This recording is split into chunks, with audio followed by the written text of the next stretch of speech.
ويعلم مستقرها ومستودعها كل في كتاب مبين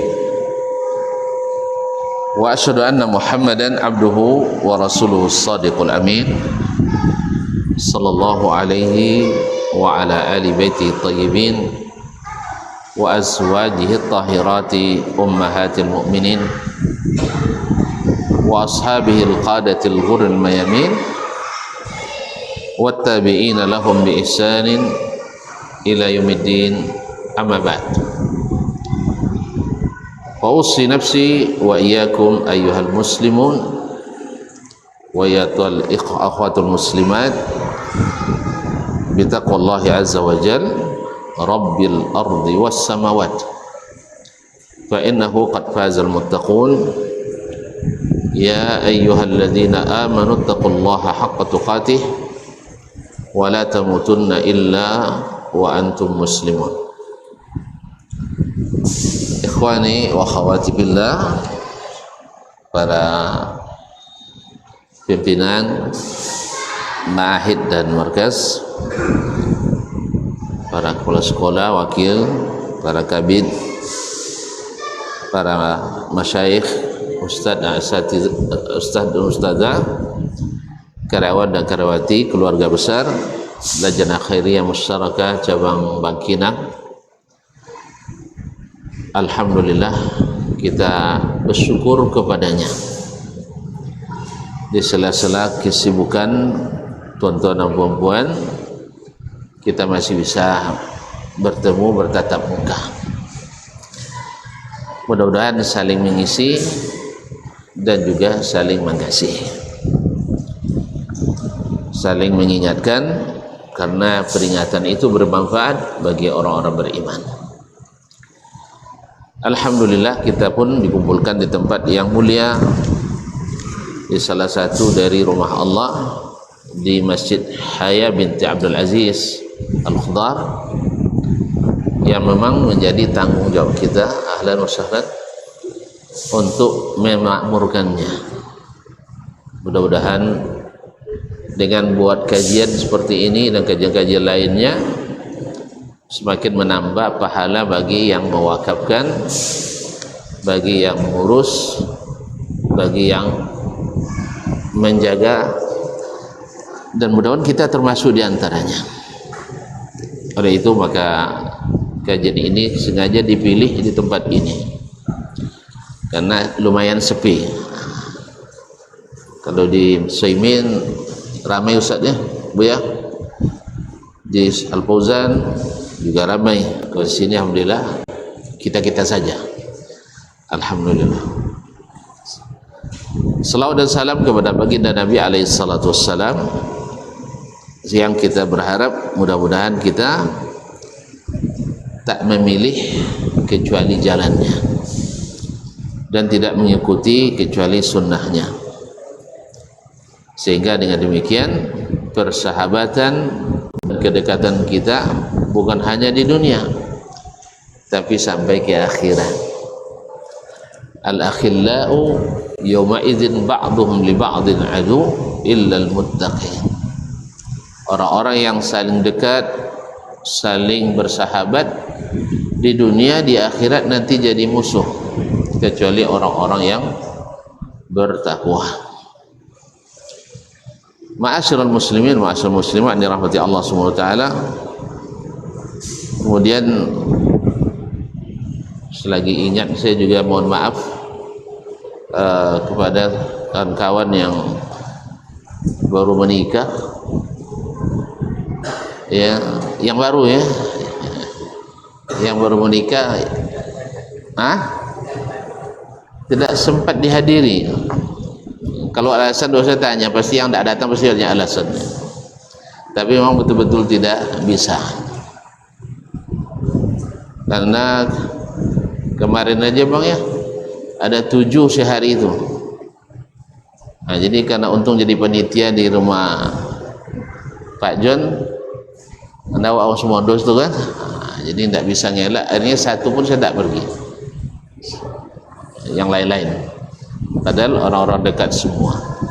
Oleh sebab itu selamat, barakallahu fikum jami'an, wa baraka alaikum wa jama'a bainakum ala khair insyaallah. Tapi yang baru menikah nanti saya traktir makan sate. Makan sate aja. Yes ya. Nah, nanti saya kalau tidak sempat ketemu langsung mungkin lewat saya nanti saya tak tolong ya. Nah, cari tempat sate yang romantis. Maklum mengantin baru kan, insyaallah taala. Hah? Mic-nya di mana kan?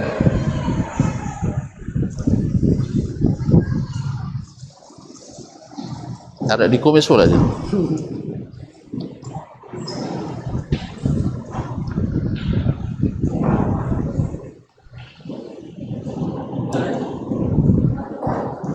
Oh gitu. Syukran. Dan juga pada kawan-kawan yang juga dapat rezeki, dapat kelahiran putra dan putri, juga ucapkan selamat. Mudah-mudahan menjadi anak-anak yang saleh-salehan insyaallah. Barakallahu fil mawhubi lakum wa syakartumul wahib wa balaghu ashuddahum wa rizqtum birrahum insyaallah. Baik, melanjutkan ajaran kita. Insyaallah juga tidak boleh lama-lama sampai selesai aja.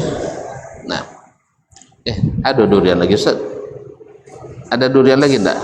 Anda, alhamdulillah. Atau ada yang lain? Enggak, alhamdulillah. Baik, selesai kita pada pelajaran sebelumnya, yaitu at-tauhid al-ilmi i'tiqadi, yaitu mentauhidkan Allah secara keyakinan. Artinya yang mesti diketahui secara ilmiah dan mesti diyakini sesuai dengan berita. Diketahui secara ilmiah dan diyakini sesuai dengan yang diberitakan berdasarkan ilmu yang diturunkan. Kemudian masuk pada bagian yang ketiga adalah at-tauhid al-iradi at-talabi, yaitu tauhid yang bersifat kehendak dan dicari atau diusahakan, yaitu bagaimana kita mentauhidkan Allah dalam keinginan kita, dalam niat kita,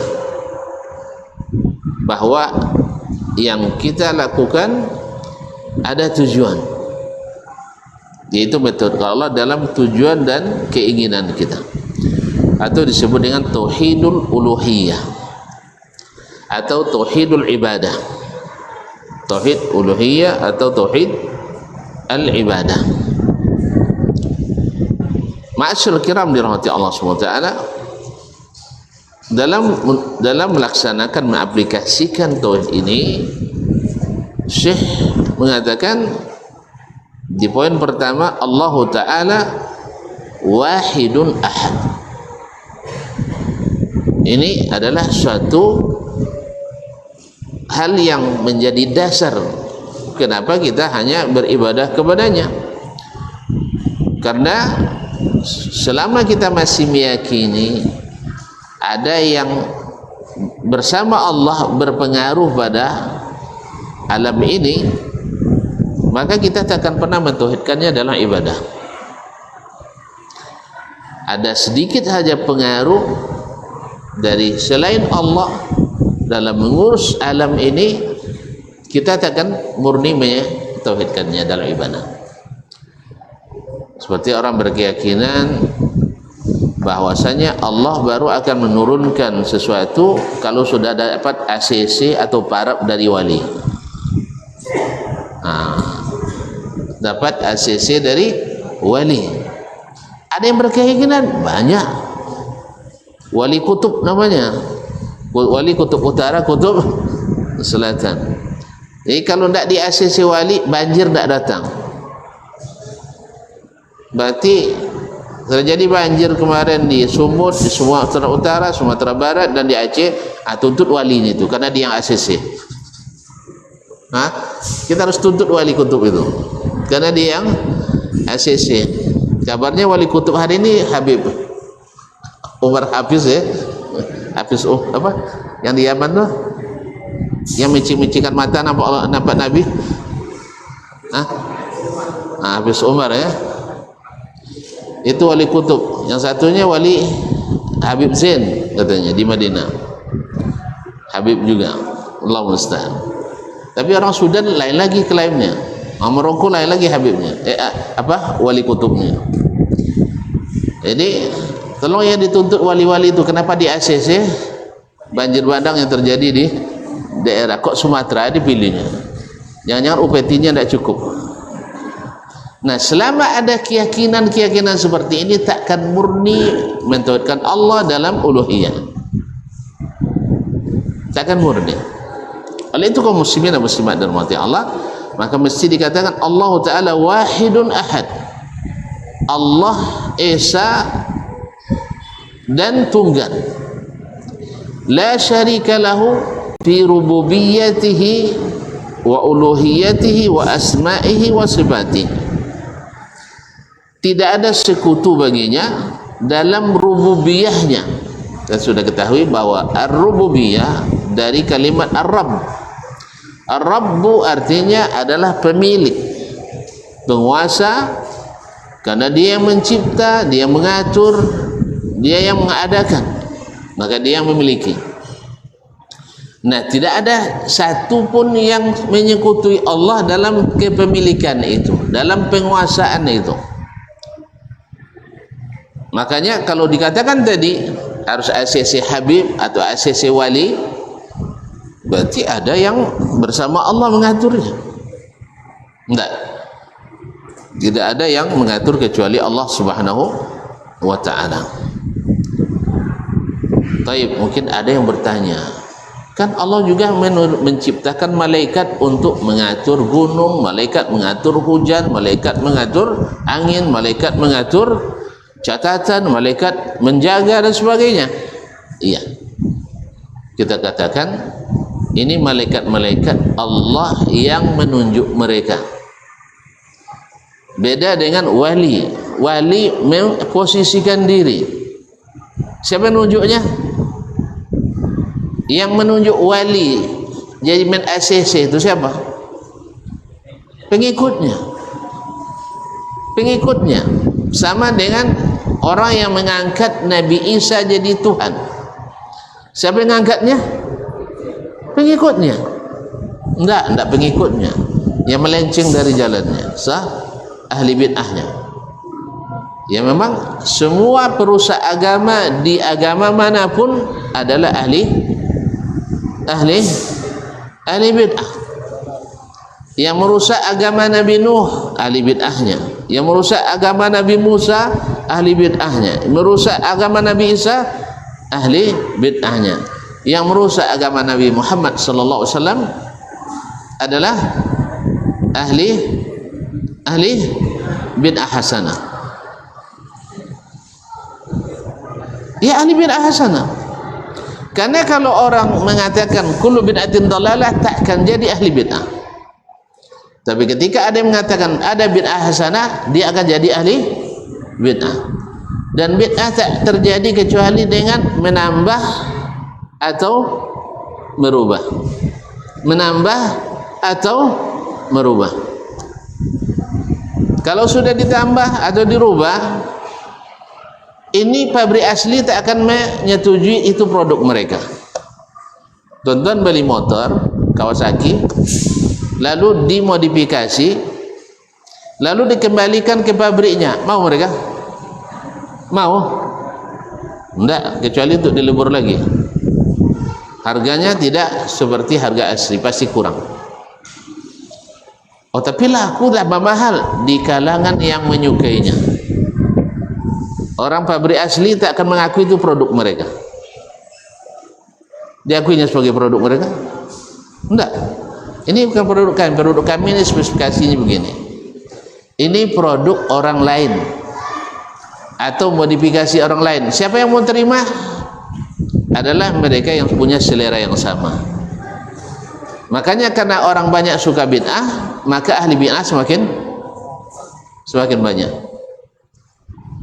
Karena apa? Karena manusia itu memang suka berkreasi, suka tampil beda.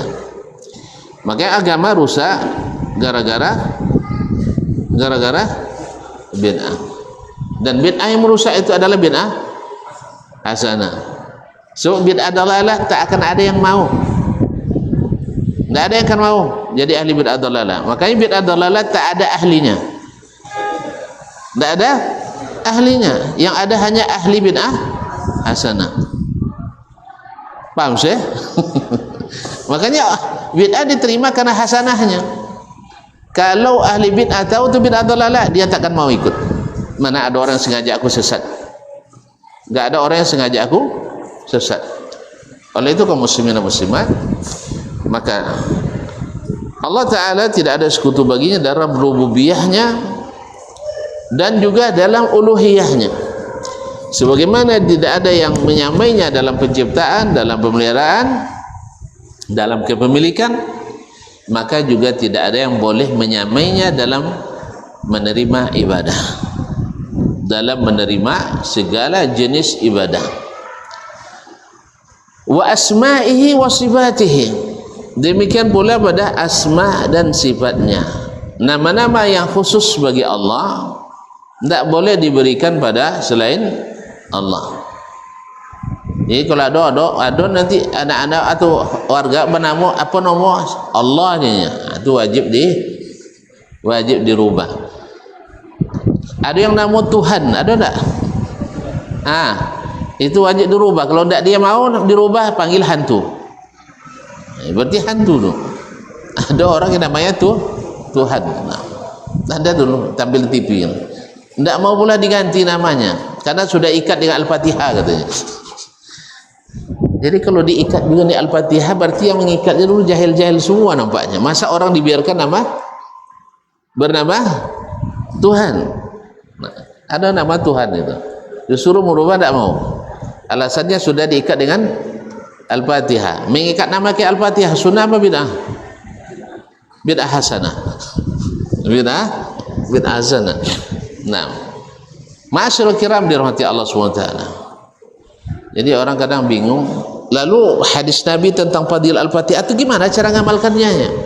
Wih, subhanallah, awak sudah buya tidak tahu juga cara mengamalkannya. Nabi mengamalkannya dalam setiap rakaat salatnya. Kan isinya doa. Siapa yang meminta dengan Al-Fatihah mesti dikabulkan walau satu huruf. Iya. Di dalam salatlah doa yang terbaik. Dalam salatlah doa yang terbaik. Dalam salat posisi berdoa ada berapa? Ada yang bilang 2 ya, ada yang bilang 3, ada yang bilang 4. Posisi berdoa dalam salat. Ketiga, berdiri.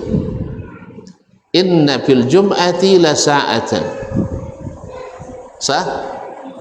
La yaqumul abdu yad'u rabbahu illa ajabahu.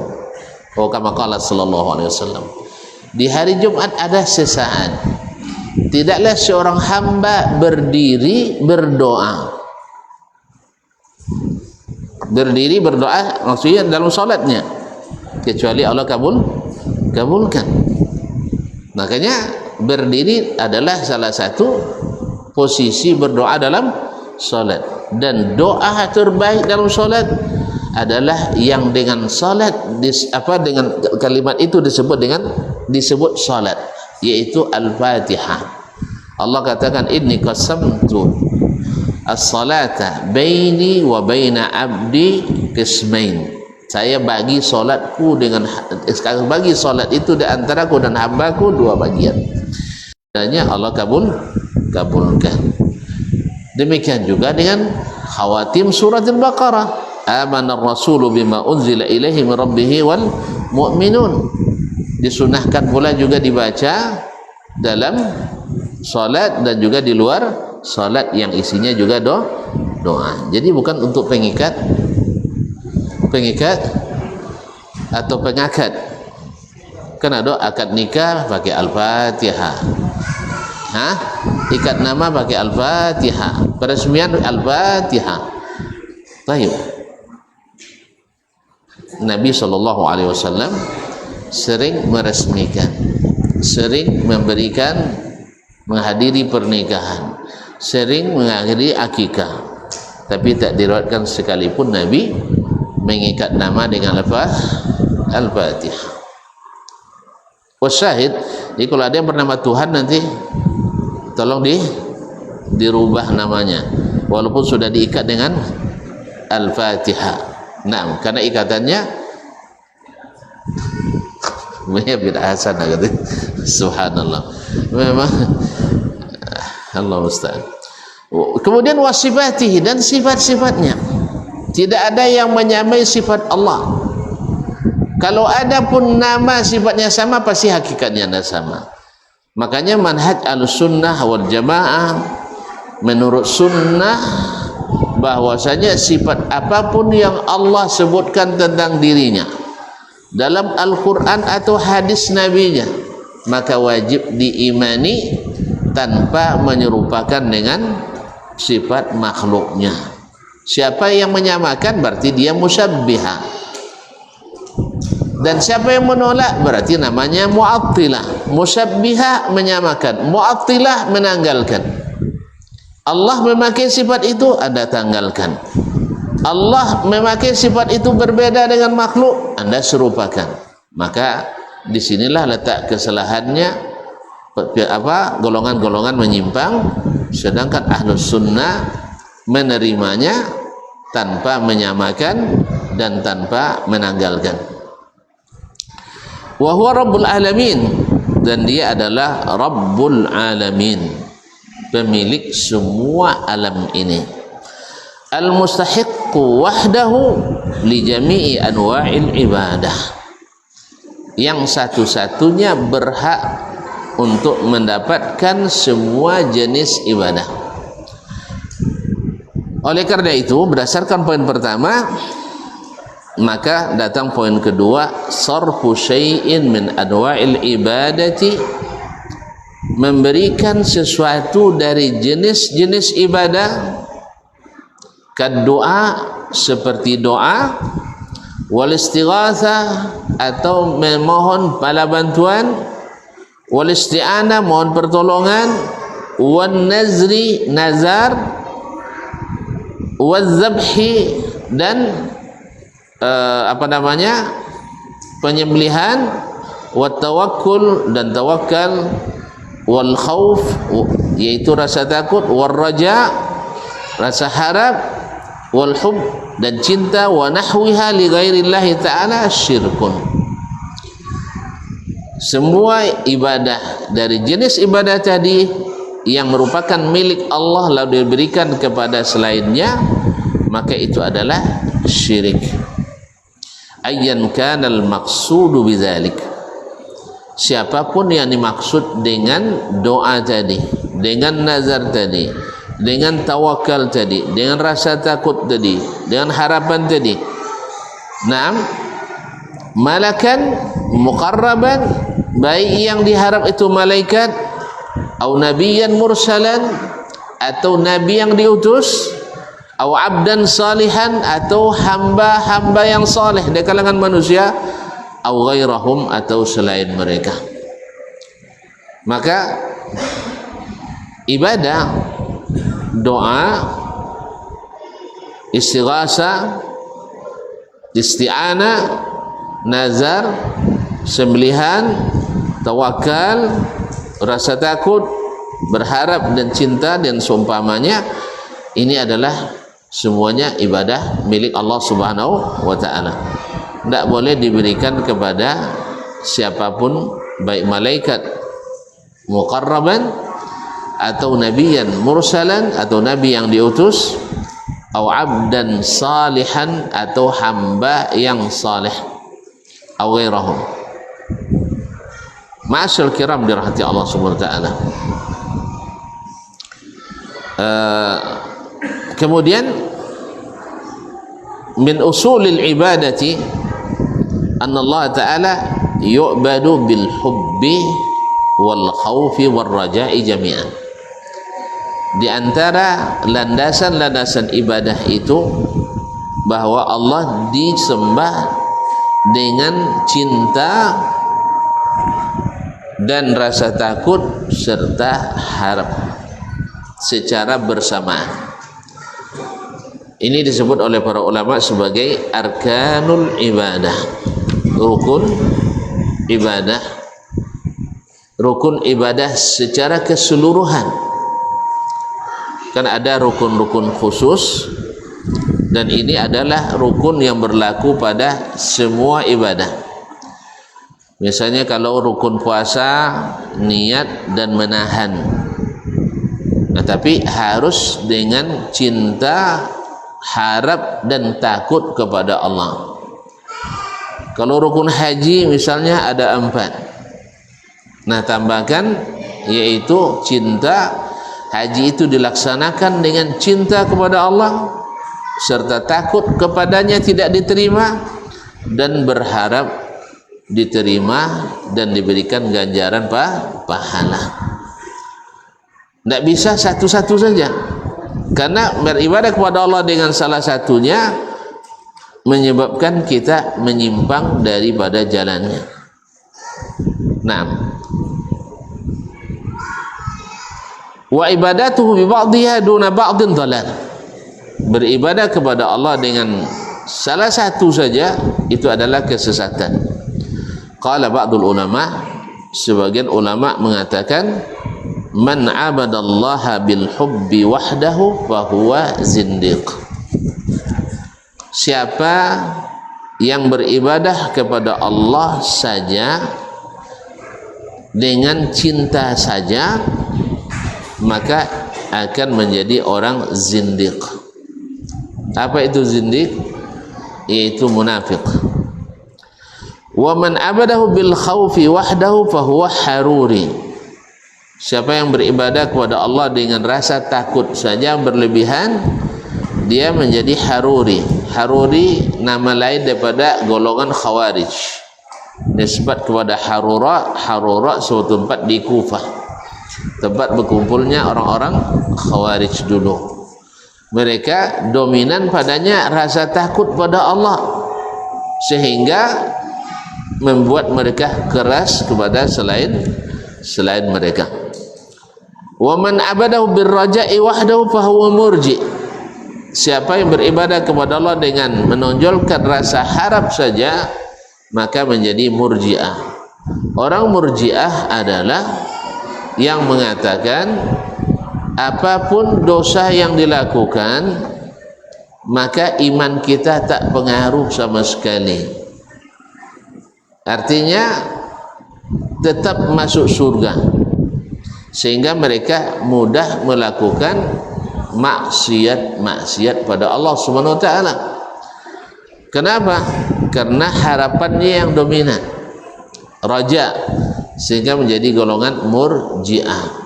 Bagi mereka beramal tak beramal tetap masuk surga. Kalau apa enggak, sedikit saja berdosa langsung masuk neraka. Ini harura khawarij. Dan ada pula orang yang sama sekali tidak berharap dan tidak takut, tapi hanya karena cinta. Jadi dia beribadah bukan karena ingin masuk surga, dan bukan pula ingin masuk neraka, takut masuk neraka, tapi semata-mata karena cinta kepada Allah.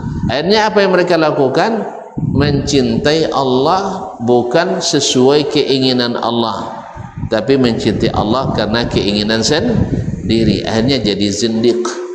Zindiq itu apa?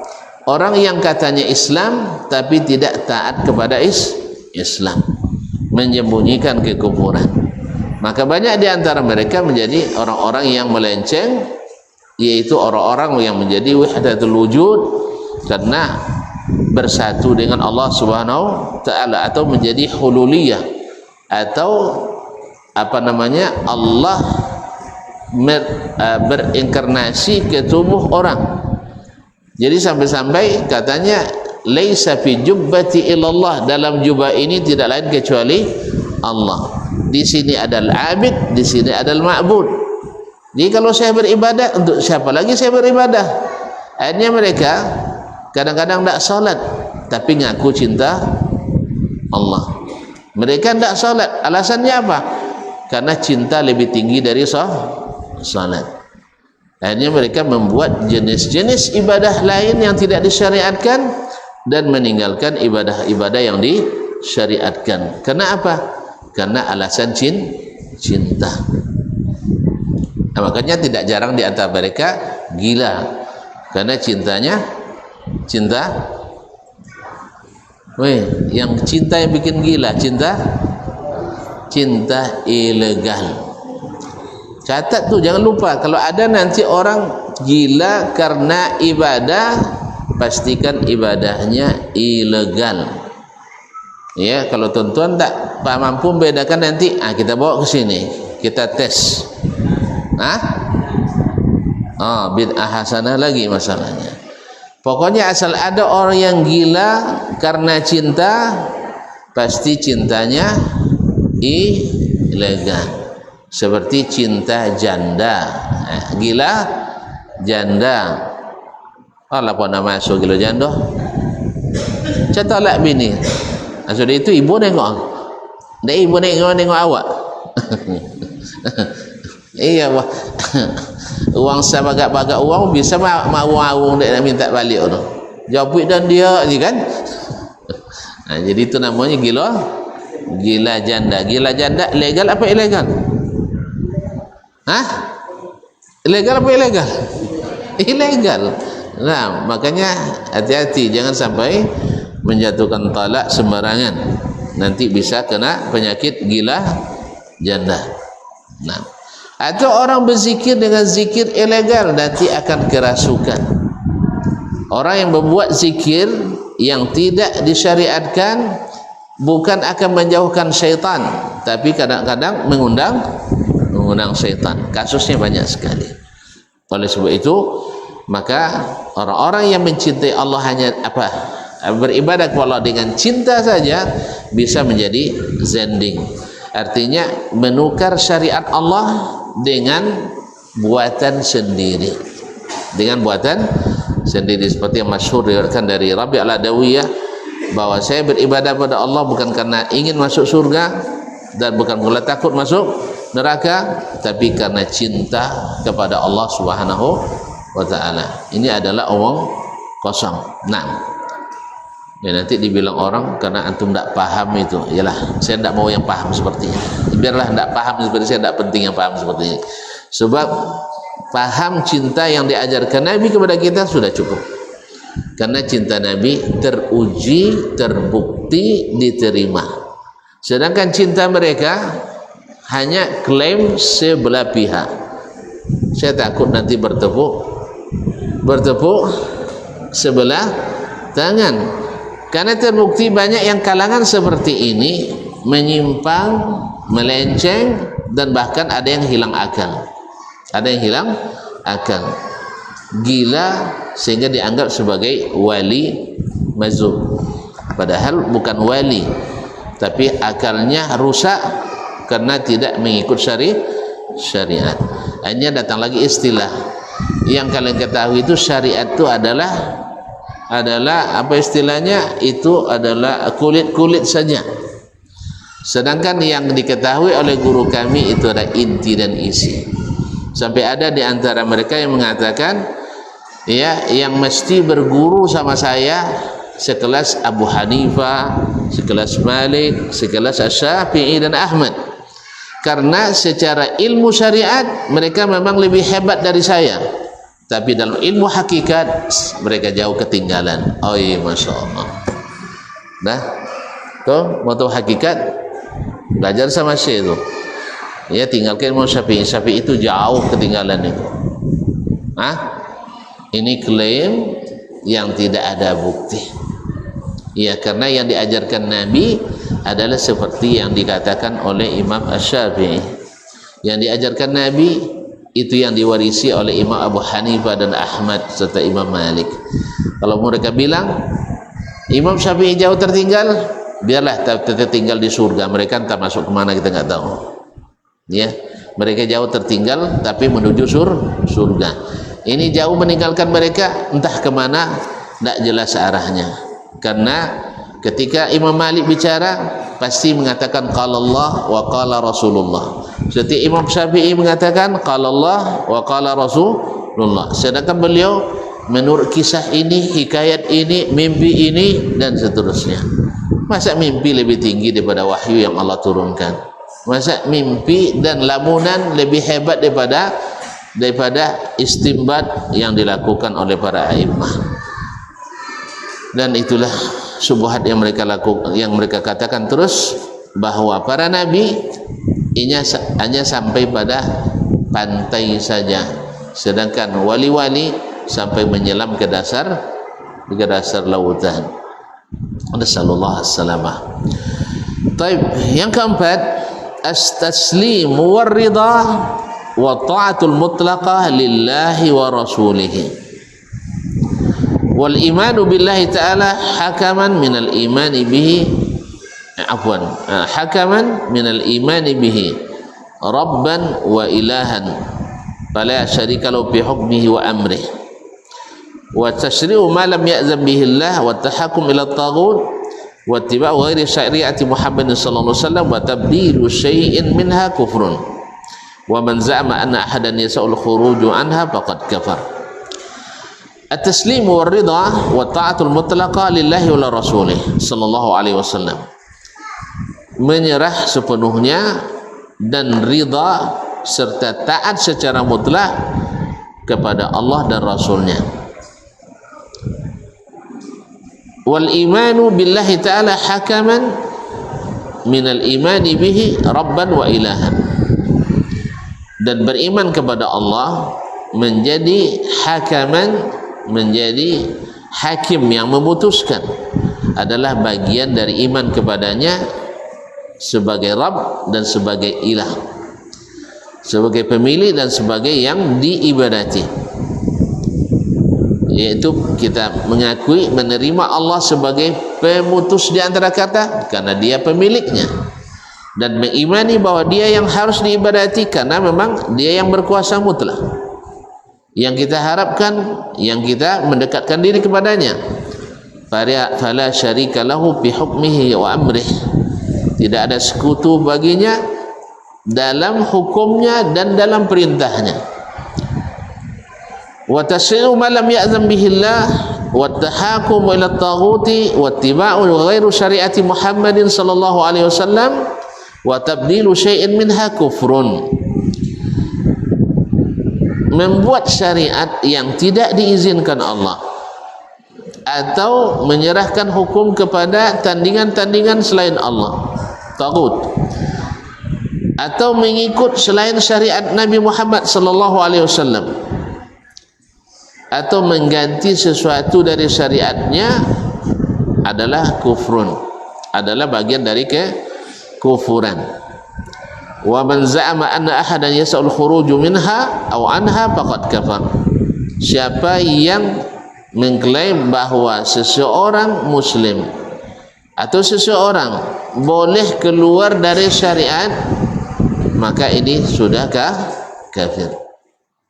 Ya, kalau dia mengatakan kita bebas nak ikut atau tidak pada agama Nabi Muhammad, ini adalah jelas kekufuran, karena tidak ada agama yang diterima kecuali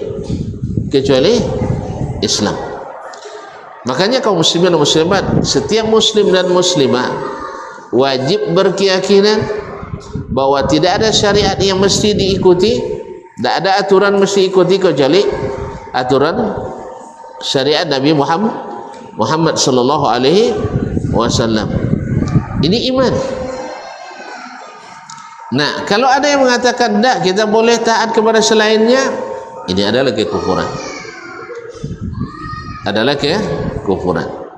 Adapun kita belum mampu mengikuti atau menerapkan dengan mengimani kewajiban, ini adalah uzur yang mudah-mudahan diterima Allah Subhanahu wa taala dari kita.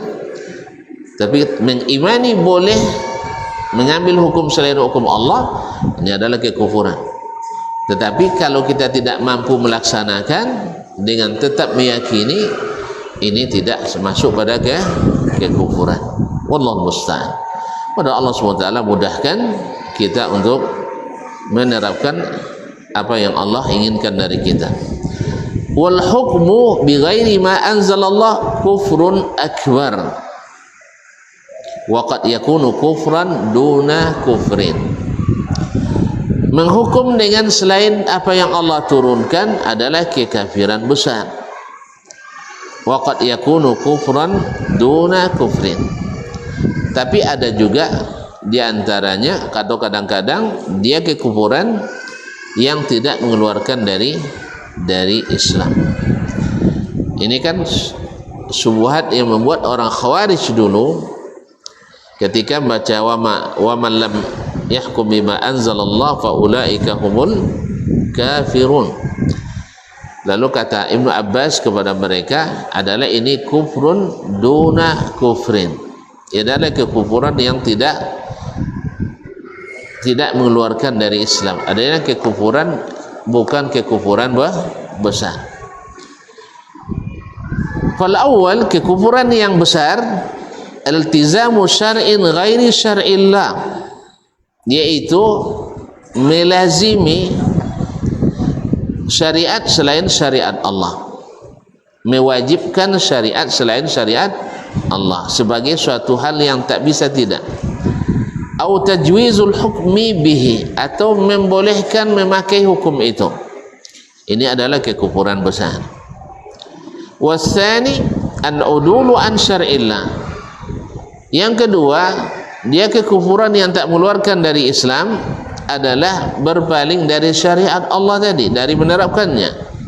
Bi waqi'atin muayyanah, pada kejadian tertentu, li hawan, karena mengikut hawa, ma'altizamin bi syar'illah, walaupun dia tetap sebenarnya iltizam, komitmen dengan syariat Allah SWT, tapi dalam satu kasus bisa saja dia tidak menghukum dengan hukum Allah Subhanahu wa ta'ala. Jadi antara orang yang meyakini boleh meninggalkan syariat Allah dengan orang yang meyakini tidak boleh meninggalkan syariat Allah tapi dia melakukannya, adalah perbedaan yang sangat besar. Misal orang yang mengatakan salat tidak wajib, ini adalah keluar dari Islam tanpa khilaf, karena dia sudah menanggalkannya. Tapi kalau orang yang masih komitmen dengan salat, dia katakan salat adalah wajib, tetapi saya malas mengerjakannya, maka ini tidak keluar dari Islam menurut sebagian ulama. Jelas bedanya? Orang yang tidak komitmen lagi dengan salat, dengan makna tidak meyakini wajibnya salat, seperti perkataan si fulan AA, ya, si AA tahu? Tidak tahu ya? Tidak tahu ya, cari sendirilah. Dia bilang saya tetap salat walaupun saya tidak beriman salat itu wajib. AA. Nah, lalu dia katakan, kita katakan kepadanya, lebih baik udah tidak salat tapi meyakini wajib salat daripada salat tapi mengingkari wajib salat. Kenapa? Meyakini tidak atau salat dengan keyakinan tidak wajib salat, batal semuanya. Ini kekufuran yang mengeluarkan dari Islam. Maka jangan heran kalau pernyataan statementnya sering merugikan umat Islam, karena memang imannya sudah tiada, salat saja sudah diingkarinya. Ma'asyil kiram, tapi beda dengan orang yang mengatakan salat adalah kewajiban, dia rukun, cuman kadang-kadang saya tinggalkan, mungkin karena sesuatu dan lain hal, karena kesibukan, karena dunia, nah malas dan sebagainya, ditinggal. Yang seperti ini sebagian ulama mengatakan kafir, keluar dari Islam, karena zahirnya nas seperti itu. Dan sebagian mengatakan tidak keluar dari Islam, cuman orang ini harus ditertibkan. Dengan apa?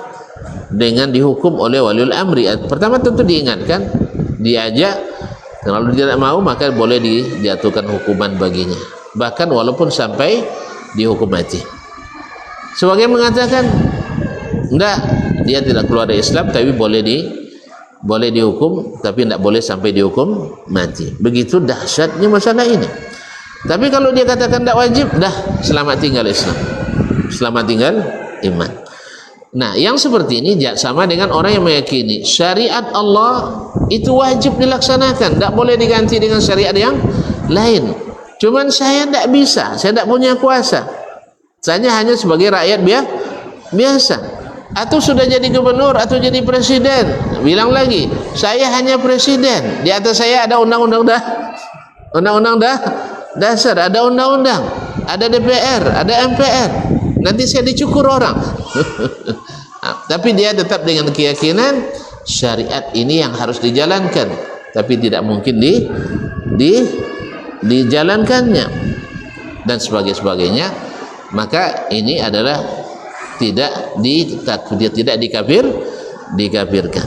Tapi kalau dia berkeyakinan syariat ini boleh diganti, tidak mesti menjalankan syariat Allah, maka kita khawatir ini adalah kekafiran yang mengeluarkan dari Islam. Dan ini harus sampai pada setiap orang, karena tidak tahu, sebagian besar tidak mengetahuinya. Akhirnya kalau kita baca ini dianggap sebagai takfiri, orang yang suka mengkafirkan. Nah, kita justru sayang jangan sampai kita terbawa arus. Oh, ini negara tidak negara Islam, kenapa kita wajib? Tidak, Allah tidak pernah mengatakan negara-negara Islam itu tidak. Yang penting siapa yang dia pemimpin wajib menjalankan. Soal antum tidak sanggup, belum bisa karena berbagai halangan dari tangan, itu bisa dimaklumi, ya, bisa dimaklumi. Tetapi kalau antum mengingkari, ini yang susah dimaklumi. Wallahu musta'an. Baiklah kaum muslimin dan muslimat dirahmati Allah, kayaknya cukuplah dulu ya. Jangan lama-lama sekali. Nah, apalagi ini berat sekali masalah. Terima kasih dan mohon maaf. Ya, tidak usah tanya-tanya lah ya. Tidak usah lah tanya-tanya kan. Kita tutup aja Ustaz. Okey. Kita capek nampaknya. Masya Allah. Terima kasih dan mohon maaf. Wabillahi taufiq wal hidayah. Wallahu ta'ala alam. Wa sallallahu ala nabiyina Muhammadin wa sallam. Wassalamualaikum warahmatullahi wabarakatuh.